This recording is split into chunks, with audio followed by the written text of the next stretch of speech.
Yeah.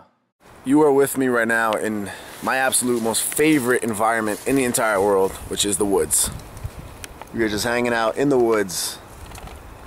To me, the most peaceful, euphoric, beautiful place in the entire world. To me, there's nothing better. I can be in a horrible mood. I can be depressed, stressed, angry, rock bottom, whatever.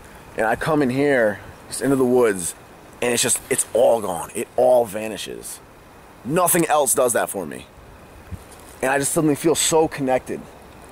And in my opinion, connection is the key to being at peace, to be happy, as people call it. Obviously, I'm aware of the definition of clinical depression and, you know, the 9 different qualifications you need to be clinically depressed and all of that. But I think, to sum it up in a layman's term, really to feel depressed is simply to feel disconnected. To be depressed is to feel disconnect from life, from people, whatever it is, just to feel a sense of disconnect. And obviously there's different situations, different extents, different strings attached to it based on the individual, of course, but ultimately that's what it boils down to. It's some form of disconnect you're feeling. And in the woods, I just feel so connected to life and so at peace. And I think it's just because everything in the woods just is. It's just being. Nothing is trying to force anything out here. Nothing is trying to be anything that it's not. Nothing is trying to get anywhere that it's not already. It just is.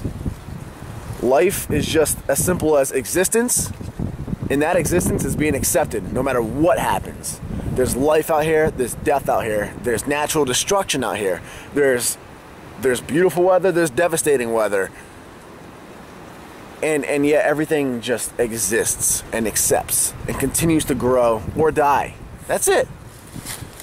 And it's really how we should be living our lives. If you want the true answer to happiness, is to first off stop calling it happiness. It's not happiness. Happiness is just a simple emotion, just like sadness. It's a fleeting emotion caused by stimuli. So happiness is only gonna be lasting for as long as that stimulus is lasting. As soon as whatever's causing happiness is gone. Same with sadness. They're just fleeting emotions. What people really mean when they say pursuit of happiness, what they're really looking for should be peace.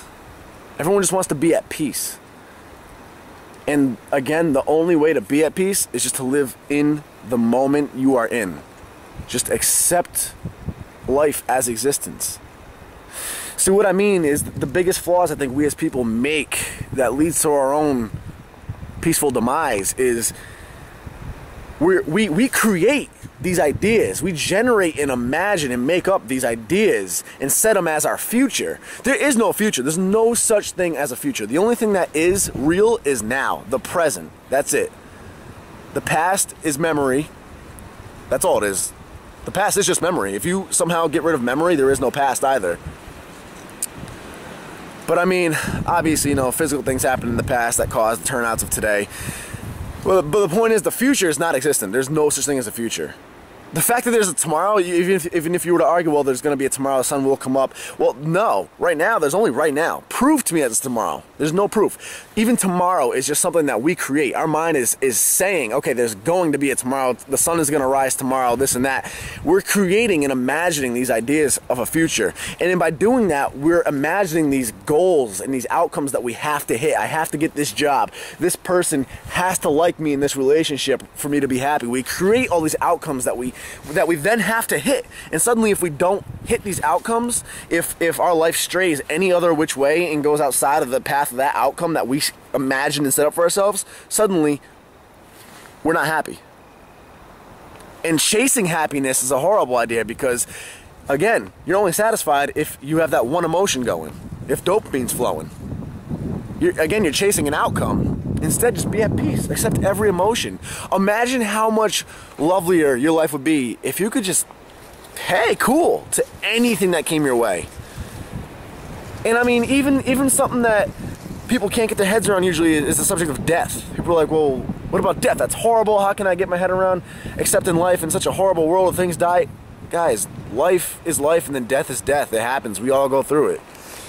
It's really the attachments that we create Even human attachment, trying to connect with people in relationships and grow in together, it's all fake. We're always going to be our own person. We're all fundamentally alone. You know, so, but we try so hard just to connect to people. Everyone's so afraid of being alone. Everyone hurts when they're alone and living in solitude because we're trying so hard to connect, but you can never really connect. And it's that false connection that we generate with each other that leads us to these crazy rituals and these headaches when it comes to the subject of death. Instead of just accepting that death happens. Death is just lack of animation in a body. But we just put so much more connection tied to it. It's all perception. Things happen in life, but they don't happen to you. A simple example would be a traffic ticket. To you who got the ticket, it's a bad day. To the officer, it's a good day. It's extra pay. To the person who drove by you while you were pulled over, it's insignificant. They're going to forget about it in 5 seconds. So that one same event is both miserable, great, and insignificant. It just all depends on perspective. It's all how you accept it. Same with death. Death just happens. Same as the traffic ticket, it's all perspective. Your father dies. You're going to be devastated. You're going to be mourning for a long time. You're not going to be yourself. You read in the newspaper that some old man died 5 states away from you. Never heard of him in your life. It's just in the paper. You read it in passing. And you read that he's a father. You're not devastated. You're not going to care. We might get a sense of shock and awe real quick, and that trains us to think like, oh, our knee-jerk reaction to go, oh, that's sad, but you don't really care. Think about it. If you really cared, you would be crying. Why are you not crying? You're not even going to remember it probably in an hour from now. So although you may sympathize on paper, that initial knee-jerk response, you don't really care if you're being honest with yourself. It's okay. It's fine. It's natural. It's humans. It's how our brain works. Because it's just death. But it's all perspective. Now, I've seen people die right in front of me. So I'm not talking out of ignorance. I've seen people die and it didn't affect me at all. I was right next to the kid. I was right next to the guy, and I was like 13 or whatever, and I didn't think twice about it. And I still don't feel bad or any sense of like major sadness when people die either. You know, and it's not because, you know, I don't feel feelings or anything like that. It's just because looking at it logically, I'm just accepting. Death is a part of life.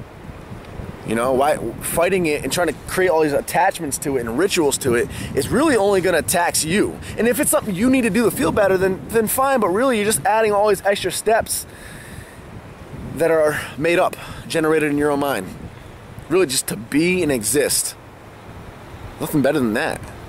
Just exist, live in the moment you're in, take things as they come. It's really not hard to get through life if you can get through a moment. It's just our brain imagines millions of little moments to come and generates this false future. But the woods is just exactly what life should be. Everything just is. It's living. It's beautiful. There's life. There's death. It's just acceptance. Nothing's good or bad. No attachments. No labels. No structure. It just is. That's what I think life's all about.